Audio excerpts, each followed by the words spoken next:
This action-packed episode is brought to you by the Bacon Smokehouse Burger. It's the newest flavor of the signature crafted recipes by McDonald's. I'm loving it. Good morning. Welcome to ScreenJunkies Universe. This is Dan Murrell. It is. Yeah, Spencer Gilbert. Good morning. Joe Starr. I'm Hello. Roth Cornet. We're going to do a show about movies and stuff. You know, directors are continuing to talk and respond to fandom, you guys, genre fans. Lowercase fandom. we have to be Very specific now. Lowercase f fandom. You've raised a very excellent point. Thank you, Dan. Yes. When I say fandom, what I mean is the collective group of persons who love and enjoy a thing and sometimes take that to a whole other place. And not our new dad. And not our new dad, who we're so excited to play catch with. Yes. The best of the 4th of July movies is coming up, and Netflix is taking over the world. I could use a good catch, could you not? I love playing Never too catch late. with Dad. Yeah, No. it's like Never that too late. barbecue. Walking out of the corn. Yeah. If we build it, Don't finish that. Netflix, because it'll make you cry. No, because it's going to You'll be get a a whole Dirty Dirty Aunt Aunt Roth Roth thing. reference. No, you're right. Yeah. Yeah. Oh, I wasn't going there. We did. Why don't you have a graphic? I wasn't even taking it there. All right, Yes, fine. that's a snark attack if I've ever seen one. Nursty Uncle Spencer. There we go. That sounds dumb. Snark. I really thought we were going to get here faster, but Netflix, we're going to talk about Christopher Mcquarrie on Twitter in a minute and fandom with a cap lowercase. Come up with a new gonna be a word. challenge. While I do this story on Netflix, you, Joe, come up with a new word for Okay. the collective group of people that enjoy a thing. Okay. Netflix has usurped cable as the dominant form of TV and entertainment. What? This is via Deadline. There was a study done by a financial firm, Cohen Equity Research, that asked 2,500 U.S. consumers in an ongoing panel which programming platform they watch. And Netflix led with 27%, followed by basic cable, meaning all of it, at 20%, broadcast at 18%, and YouTube at 11%. And these are people who had both? Go the 11%. Yes. And then when you get into the younger, we lost a bullet point. When you get into the 18 to 35 demographic, it was markedly more dramatic. I think it was 40% on Netflix. And then the next largest was actually YouTube at 27%, which led to a conversation about how we watch YouTube, buttoning that. And returning to Netflix, they think that they are going to have, by July 16th, where they disclose their quarterly earnings, 1.2 million new U.S. subscribers, which is like, where are the 1.2 million people that are not already on Netflix? That's one of the questions I have. My grandmother. Yeah. Your grandma? They're going to get her. She's not. They have 452 hours of original programming, which is up 51% from the same a quarter of a year ago. Here's the thing. I was on there the other day, this weekend, watching all of Glow, and I was thinking that, like, I could just stay here. Like, this could be all of cable for me, and I would be entertained forever if I didn't need to go to other places to watch other things like Killing Eve. But it is really fascinating. Can anything stop this train? Eventually, probably. Yeah. What do But they not need to do? anytime soon? You have to innovate. I mean, that's why people have Netflix now. I think that Netflix cracked the code of what is the cable killer, and it's a combination of on demand and original programming and a lot of money. They figured it out. Good for them. But something will come along eventually. Some competitor, or some new service, or it'll draw people away. But how long did cable rule the roost? What, 30 years? So if Netflix is able to not get a little top heavy and leave themselves open to anything, they could be setting themselves up for a run like that. Yeah, I don't know. It obviously traditional cable seems to be on the wane, but how do we count, things like Hulu with live TV or YouTube TV or I don't know, there's all these small digital bundles of cable that I think will take the other half of the market that Netflix leaves. Yeah. Yeah, Joe Starr, you're signing up for that DC. Yeah.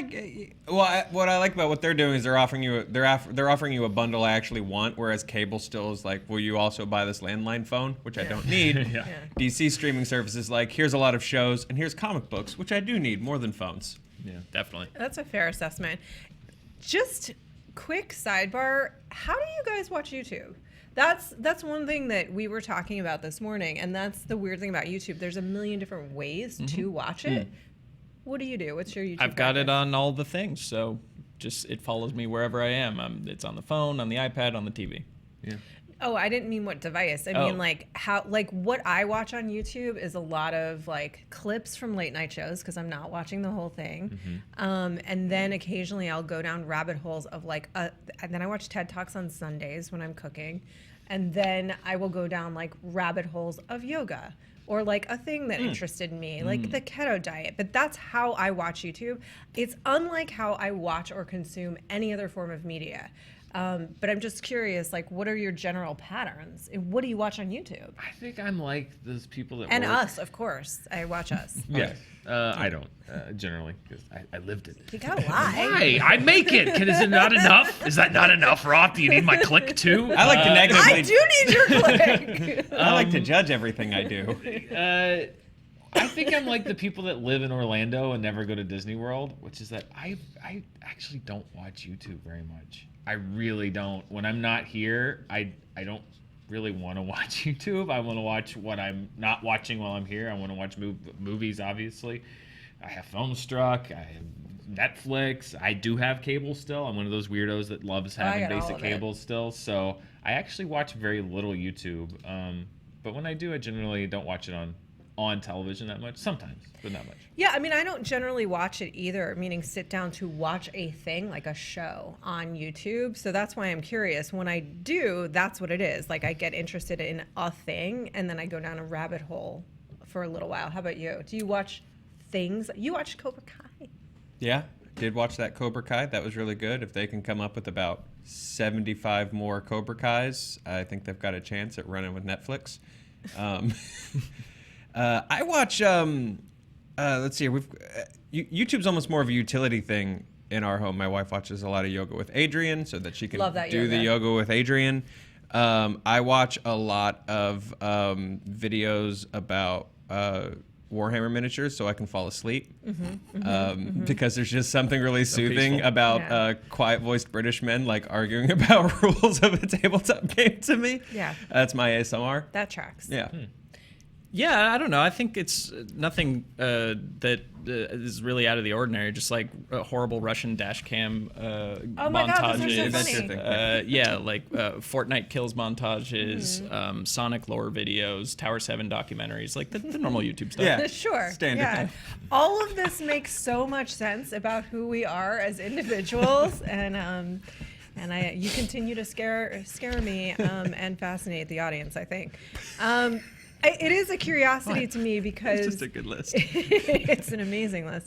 It is a curiosity to me because in that 18 to 35 demographic, which is, of course, like the sweet spot for advertisers, that YouTube usurps, is behind, of course, Netflix, but also usurps cable. So how people behave on YouTube is interesting to me in terms of like, yeah, to your point, rants about Cobra Kai a little bit. Is there a world in which if they got it together, YouTube really could make a play at Netflix? Well, that's the thing, because I think the majority of YouTube viewers watch it for free. Or at least they pay with their eyeballs. They pay with watching ads. But that's the question. It's always an interesting question, is if people watch something for free, will they then pay to see it? Sometimes they won't. Sometimes they will. Yeah, but YouTube is advertiser driven. It's not a pay service. Right, but I mean, I think if they want to make a play to compete with Netflix, you can't do that on an ad-driven service. It's just not. I don't think if you're gonna want to get that big, you're gonna have to. And, they've got YouTube Premium, but I don't feel like their business model relies on everyone signing up for YouTube Premium. I think that's a thing that they do, and then they have their other business. So I think it's really, what is their goal? And I think we ask ourselves that question just as people that are on YouTube, is like, what is YouTube's ultimate plan? Are they a business or are they a platform?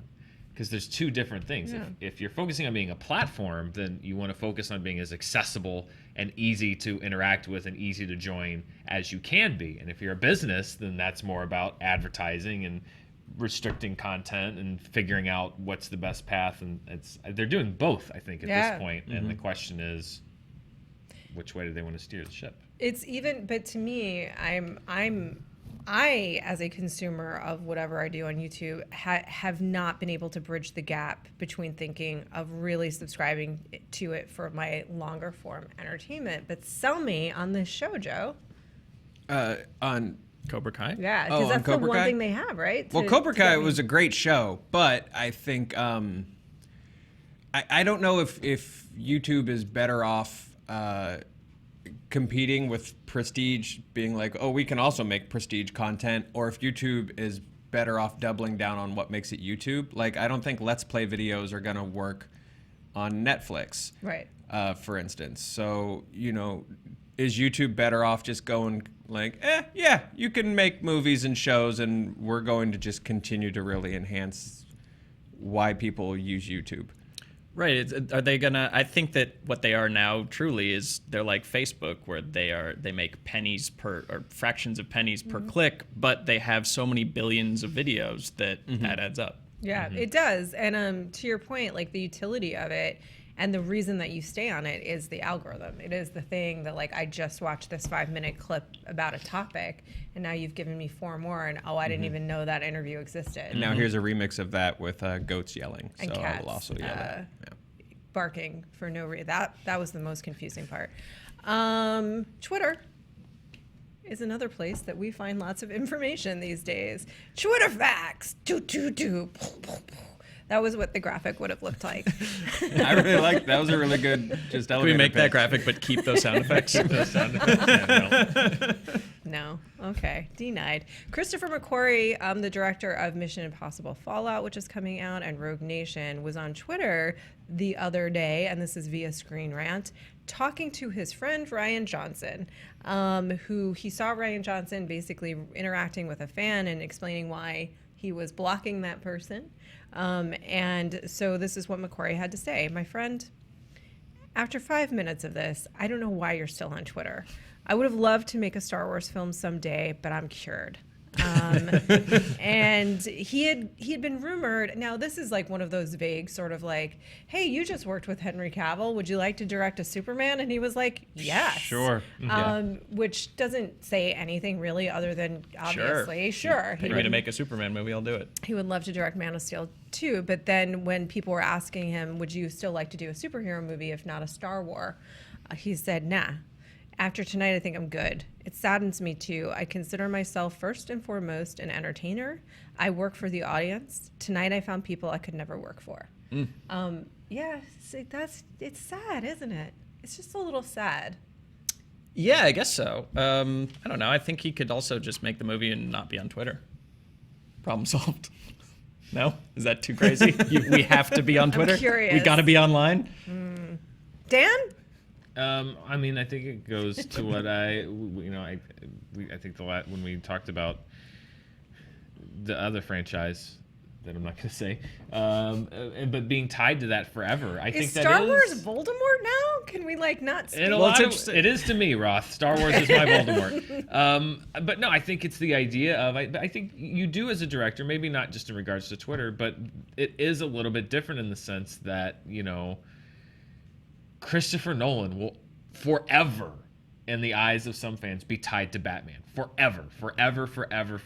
Even though, that's 3 of his films. He will go on to probably make 5 or 10 or 15 more films that aren't Batman. He will forever be linked to that. That's good for him because people liked those movies. So they're going to forever link him to something that they liked. But every time another Batman comes, someone's going to ask him about Batman. In 20 years when they're rebooting movies, someone's going to ask him about Batman. The same with Rian Johnson. He will forever be linked to The Last Jedi. He will be getting Last Jedi questions until the day he dies. And I don't necessarily think that was always the case, in the sense that, as a director, if you took on one of these movies, that was maybe 1 or 2 things in your filmography, and then you would go on and make different stuff. And I do think that the way that these franchises are so big now, and the way that social media works, is if you're a guy like Christopher McQuarrie and you're looking at potentially doing a Star Wars or doing a Superman movie, you have to weigh into the fact that is this something that I want to be tied to for the rest of my life and answer questions about forever? And if people don't like it, there will be people harassing me about it if I choose to go on social media forever. It'll be in the press. And also, that maybe he wants the freedom to be on Twitter or not as he chooses without people yelling at him all the time. Yeah. So I do think that it is something that directors have to take into account. I don't necessarily think Tim Burton took that into account back when Batman came out in 1989. What would Twitter have said about Batman 89? Who knows? Creepy dead Michael tree Twitter. Keaton? Yeah. I mean, we've seen. Really? No, they did. They sent in letters though. We did. No, I think when we did the Batman Australia, we found the first the internet back in '89. Which Batman is it was a guy, literally letters. a guy in a comic book store, just I don't really see a Beetlejuice with Michael Keaton. Just that's the internet. Bruce Wayne is 6'6", easily 250 pounds. Wasn't there a pretty massive letter writing campaign? There's a huge letter against writing him? campaign against Michael and Keaton. now we all love it. I almost like that. But imagine if that was instantaneous and it all went right to Tim Burton, directly to Tim Burton. How would he feel about doing Batman movies? Would he have done another one? Would he still be answering questions? Would he have made Batman Returns the best Batman movie? Probably not. Right? No. There's I'm no just way. trying Christopher to be Nolan isn't on it. I know. He would so be on I Twitter. would He'd love be for on him dark to be on emo Twitter. Twitter. He'd be MySpace, on gnarly tree Twitter and Tumblr, sorry. So I do think that it's something that you have to consider, where maybe you didn't have to consider that before. Yeah.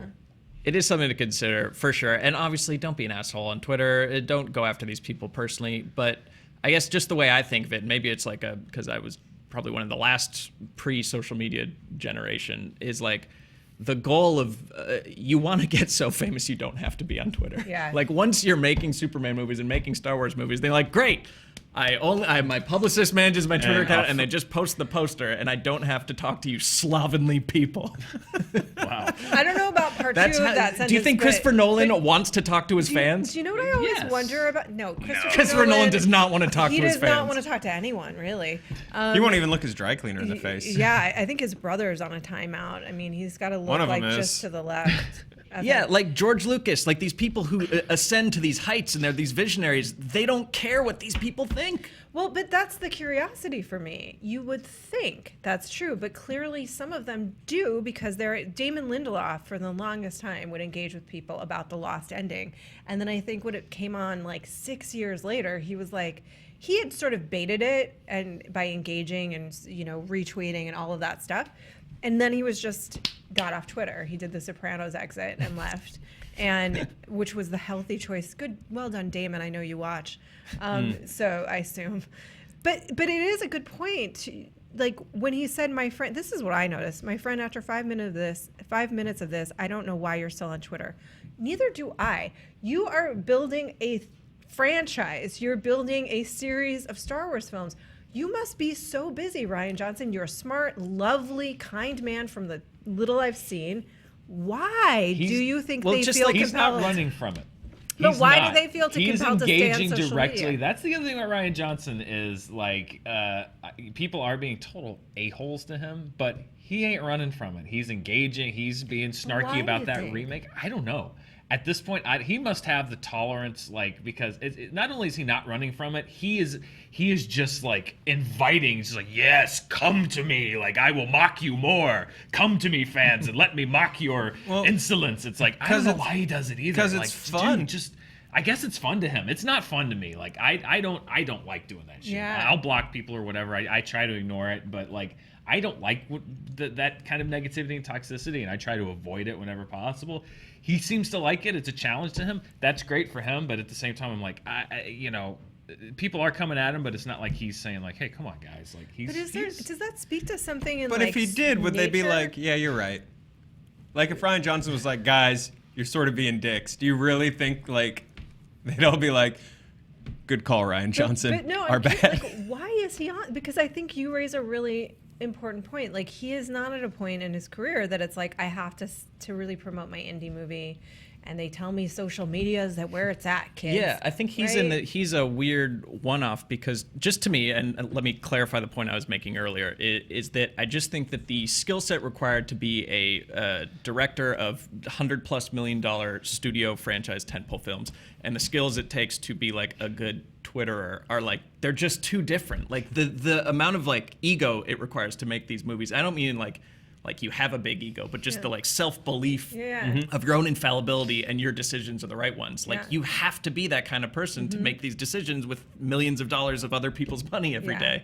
And that's not compatible with just getting yelled at by people in their bedroom 24/7. I agree, which is why this sort of fascinates me. Yeah. Like, that's the thing that jumped out to me is when Mcquarrie was like, why are you doing this to yourself? You know? Exactly. Like, that was my point. Thank you, Roth. Why are you doing this to yourself? That's what I want to unpack. I mean, why? Like, if I get the opportunity to interview Rian Johnson again, I had a great interview with him about Looper. He's a really smart guy. I swear I'm going to have to ask, like, what does it feed?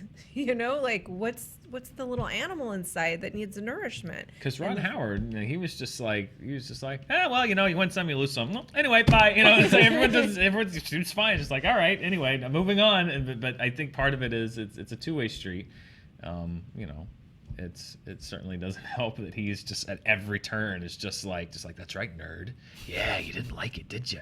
Oh, I know how bad you hate it. Oh, yeah, you really hate it. A little bit. That's what he does. Like he responds like somebody made a poster for that like remake of The Last Jedi that was just like. But again, it played into. It was like made by a bunch of guys from the internet. It was like Luke with big pecs and like Rey checking the oven for like a turkey. It's just like it played into like awesome. It played into like that very broad stereotype of just like the nerds in their basements who hate women, and he immediately is engaged. He's like, oh my god, this is hilarious, cry face emoji. And again, it's like, I'm not saying he shouldn't say that, but he's not running away from this confrontational nature. He is embracing every conflict about this movie. Sure. I'm not saying he's wrong to do it, but at the same time, that's why Christopher Mcquarrie is like, why are these people doing this? It's partially because he's like, all right, let's do, he's not running away from it. He's like, let's go, round 17. We're going to go at it. And so, I'll give Rian Johnson some leeway to roast back a little bit.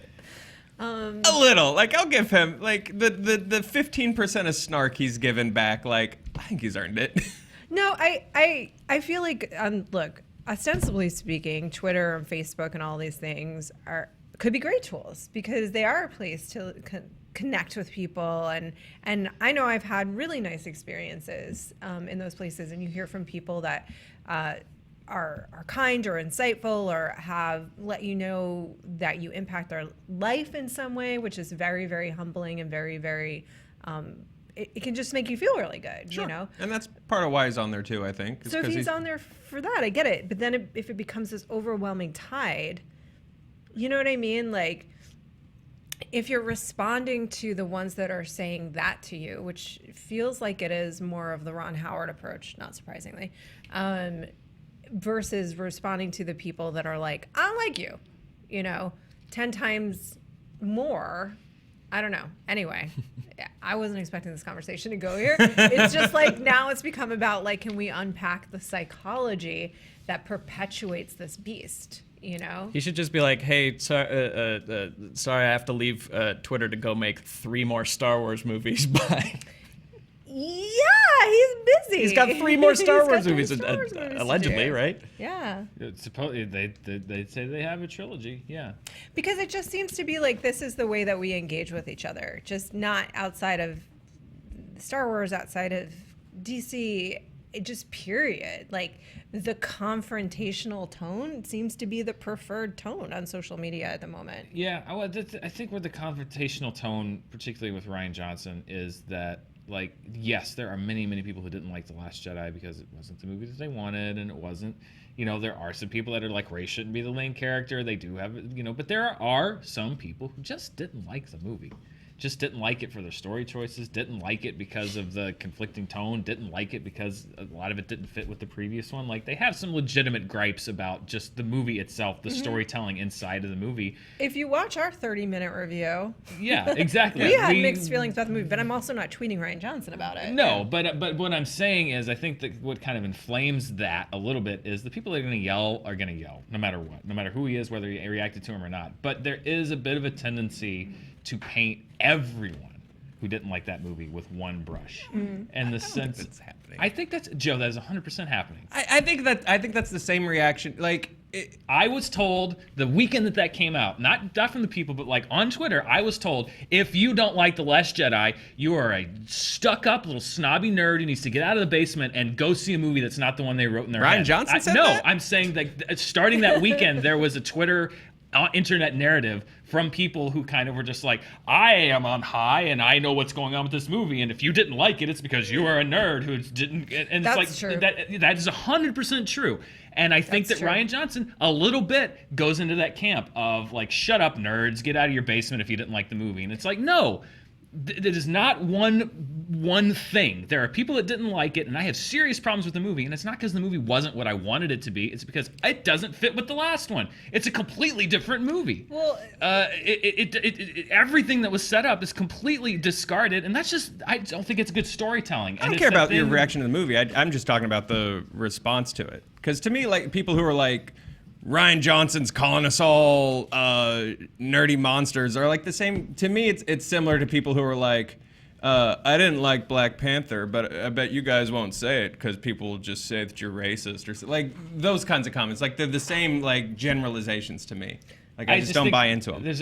There are overgeneralizations from every side of the debate, but the problem is that everyone gets painted on each side with the same brush, and there's places in the middle, and I don't think they get acknowledged. And then, Rian Johnson paints this side with one brush. Well, then the people that weren't on that side are now getting mad at him. They're like, hey, wait a minute, I'm not them, and now they're going at the guy. And it's just like the spiraling of just like over painting things overly broadly, people getting angry at being painted in one side or the other, and then they start yelling at each other, then they go after. It's a cyclone of madness. It's insanity. It's a scorch. It's madness. Cats and dogs living together. I will agree with that in the sense of, I do. I that weekend on film Twitter, which he is the Don of. Don Dan. It was this narrative in the sense of, I remember getting into a few exchanges with people in the sense that like it became, oh, you don't have a sense of humor. And it was like, well, I think that what the previous films did was create jokes that were a part of the world. I Love You, I Know was 100% born of Han's character, that relationship, the world they were in, right? Versus stepping back from the world and the jokes commenting on the world. And that was my fundamental concern or issue with the movie, was that it was a movie about Star Wars. It wasn't a Star Wars movie. Does that make sense? Which is what Rian Johnson does. He makes movies that comment on genre. He's a brilliant filmmaker. That's a whole other discussion. But I did feel that things like there was no room for an opinion outside of this is the best thing I've ever seen from some camps. And that diametrical kind of broad brush way of painting things does create a culture of animosity, and I think it's not just in Star Wars, it's everywhere. The question to me is like, what's the responsibility of reasonable people?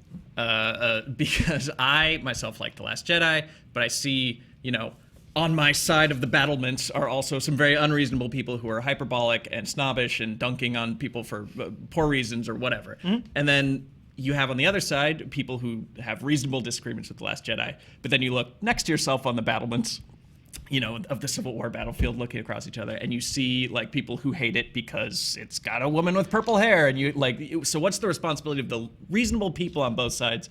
Do we have to disavow? Yes. Right. Disengage. So, disengage. Maybe. Like, what is the? What are your responsibilities to be like? I don't like the movie, but I'm also not like this, or I like the movie, but I'm also not like that. Can't you? Here's another question, just to follow up on that, and I don't mean to interrupt, but I don't dislike the movie. There are parts of that movie that I absolutely love, but there are parts of the movie that I don't think necessarily work, and I think are problematic. Why is an opinion that is not binary no longer allowed? Well, that's also that's a bigger conversation what we were talking about, because the conversation we were having is why. There, Joe. I don't know. Well, the conversation we were having is why is Rian Johnson still on Twitter? Where it's like, and look where we landed. It's SJU. But I think the tied into that is that you get into conversations that are very broad, and I do think that if you are on one side of the argument and you see somebody who's just, that they're not, you dislike or don't like a movie for the same reasons. Just because you have the same opinion doesn't mean you can't go like, hey, what? Come on, man! Like that's ridiculous. That's stupid. No, don't lump me in with you. I'm not in the same camp as you are. That's the problem. Is there are no nuanced conversations because the extreme opinions from both sides spend all the time yelling at each other, and there's nobody getting in the middle saying like, calm down, shut up, stop it for a second. Like, can we have a little bit of order here? Can we have an actual conversation instead of just yelling our pre-programmed opinions at each other for years and years? This conversation, these two sides for years, and nobody's getting in the middle saying like, shut up, both of you. Can we just talk about this like people? Nobody's doing that. So yes, you do have to get in the middle, or else we are forever doomed to conversation about any of these movies being confined to two extremes and a bunch of people in the middle just sheltering in place and covering their ears and just letting these people scream over them and hijacking the entire discussion about everything. Everything. Does he, Joe, as a person that is amplifying this conversation because he's the filmmaker, I think it's tricky for him, right? Because of course there's a sensitivity to people attacking his film, which it's not the film, it's him. I think it's him. There's a difference to me. It's like they're not going after the film; they're saying you. Yeah, the guys watched coworkers get chased off of social media. Yeah, you know? I think that's why this will continue to be bad, because that is what is pinned to this. I think it's like 40% people shouting angrily about a movie, which has existed since people were shouting angrily about Kirk or Picard. And then a whole Picard. And then a lot of like really just genuinely like mean people who have really fanned the fires of this, which is one of the reasons why I'm like, kind of like Rian Johnson can kind of say and do what he wants, because he's directing that towards those really abusive, toxic fans. I don't think he cares if you two were to sit down with Rian Johnson and be like, I didn't like your movie. Not saying that you didn't, but you know what I'm saying? For example, okay, let's pretend we live in a world where Roth did not like the movie. I don't think he would care. He'd be like, cool. Maybe you'd have a conversation about it, a couple nice drinks, talk about Looper a little more, move on with your day. I mean, I think the conversation to be had is what were you trying to achieve with the movie? And do you think you were successful? That's it. That's the conversation. But my question, final thought on this, and then we're going to have to wrap it up for today because we got some pre-types and then we want to go home. Yep. Truth serum. Trutha. Is this. I guess I'm really trying to unpack all this in the sense of like I can understand where he's coming from in those frustrations, and I do agree that it's become a situation that is so vile and toxic and chasing people off social media that have done nothing to deserve that, and it's very, very sad. Does he have a responsibility at one of the people at the center of this, to be the voice of reason? Even if that's unfair, because he's a human being with very natural feelings about things, is my sort of question, because I don't know the answer, but what do you think? Yeah, it's a fair question of what, because it's impossible for him to be impartial about all this, because not only did he make the movie, and I'm sure he cares and loves what he did, but also he's a pariah right now. Like, they're coming after him personally, too. Not just what he did, but he is a human being. So, look, it would be great if we could all be like Jesus Gandhi pacifists and turn the other cheek and be, like, completely divorced from what's happening and reasonable, and let's all be civil. But, like, I don't blame the guy for firing off some mean tweets. Like, he's frustrated. He's pissed. He's, like, under siege right now. It's just him in the little bunker. And there's hordes at the gates banging on it. So if he wants to tip over a barrel of pitch once in a while, like, I don't blame him. You know, he's going down. Yeah, he's a human being. Yeah, anyway. Mcquarrie is not going to do Man of Steel, apparently. Not that he was. He's not doing any more franchise movies after like 6 Mission Impossibles. He's done. And not that he was going to do that in the first place. Dan, any final thoughts? Many, but let's just. Happy 4th of July tomorrow. We hope you guys are having. I love you, Don. Keep pushing this rock up the hill. Just keep going. It's tough to stay reasonable, man, but we're going to try. Hey. Really quickly, movies that came out on the 4th of July, notable films that came out on the 4th of July that you may want to enjoy and check out tomorrow as a part of your celebration. Terminator 2, Spider-Man 2, Transformer, League of Their Own, Independence Day. Okay. It's not my favorite. Independence Day, Armageddon, Men in Black, Swiss Army Man, Me, Earl and the Dying Girl, Beatrice at Dinner. Can you guess which 3 I added to that list? There is nothing better than getting my friends over on July 4th, throwing on Beatrice at Dinner. Yep. Oh, I know. Double feature with Swiss Army Man. Come on. Man. Back to the Future and Big Trouble in Little China. There were 4 of those movies, 5 of those movies that I insisted being on there. I'm going to let you guess which ones those were. And the rest were all Billy Patterson. Happy 4th of July. Let's celebrate our independence by being kind to one another. Joe Starr, you're great. Yay. You're so smart. Oh. You're the heart and the soul of the things. And I'm also here. Goodbye. Oh, come on. Come on. We like Roth. Today's episode brought to you by the Signature Crafted Recipes by McDonald's.